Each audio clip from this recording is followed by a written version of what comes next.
Good afternoon. My name is Adam Gordon. I'm one of the registrars in healthcare of the elderly. And today I'm going to talk to you about the Bamford or Oxford classification of acute stroke. Now, the Bamford classification is important for a number of reasons. First of all, it allows non-neurologists to reliably comment on whereabouts in the brain has been affected by a stroke. Secondly, it allows easy identification of syndromes that don't fit into the classical stroke scenarios. It allows for clinical prognostication and therefore management decisions even before a brain scan has been conducted. And it also avoids the use of much less useful acronyms like cerebral vascular accident, which can be confusing for both patient and doctor and are probably best avoided in clinical practice. You only need to have a really very rudimentary understanding of cerebral vascular anatomy to apply the Bamford classification. And that is to say that there is a posterior circulation made up of the vertebral basilar system and the posterior cerebral artery, shown here in green, which perfuses the occipital lobes, thalamus, basal ganglia, brainstem and cerebellum, and an anterior circulation made up of the internal carotid arteries, middle cerebral artery and anterior cerebral artery, which perfuses pretty much the rest of the brain, and that's shown in this diagram in purple and blue. So if you have a stroke which affects much of your anterior circulation, as is demonstrated in this diagram, CT scan here, then this is classified as a total anterior circulation stroke.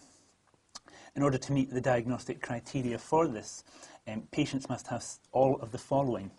They must have signs of higher dysfunction, that is to say dysphasia, decreased level of consciousness, neglect, or astereognosis or apraxia. They must also have signs of homonymous hemianopia and a motor or sensory deficit affecting greater than 2/3 of the face, arm and leg. If a patient suffers a stroke which affects a smaller part of the anterior circulation, then they have the partial anterior circulation stroke syndrome.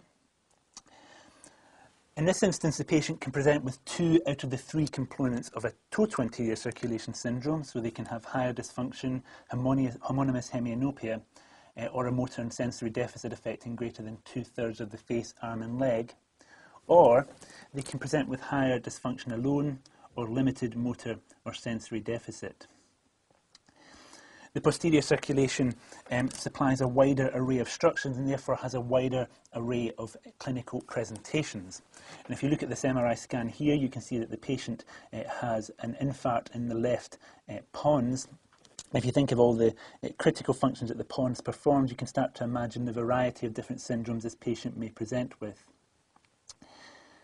However, the recognised posterior circulation syndromes are cranial nerve palsy with contralateral motor or sensory deficit, bilateral motor or sensory deficit, or conjugate eye movement problems, and these all result from problems within the brainstem. If you have a stroke within the cerebellum, then you can manifest cerebellar dysfunction. And if you have an occipital lobe stroke, then you can have an isolated homonymous hemianopia. The last of the strokes that makes up the Bamford classification is the lacunar stroke.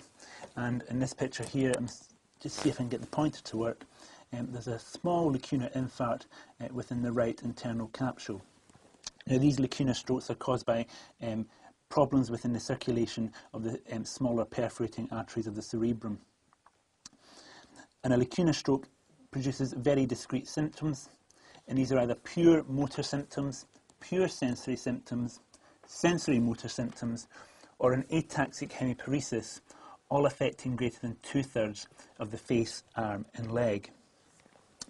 Now, that's been a bit of a whistle-stop tour of the Bamford classification, and obviously we could talk at this at much greater length, and I can give you some web references towards the end of the questions if you want.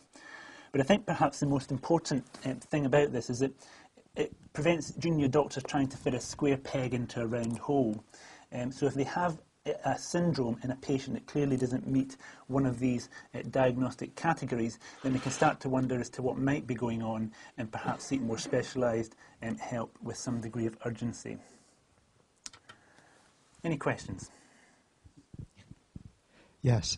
The distinction between atax and apax is important. Mm-hmm. How do you differentiate between hemisensory neglect and homonymous hemianopia?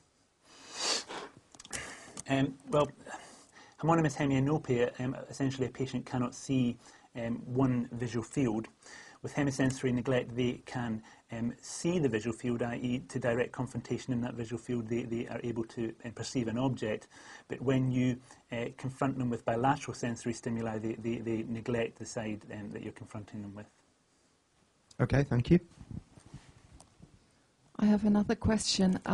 The first case you showed us, you said it's called the total anterior circulation stroke. That's correct.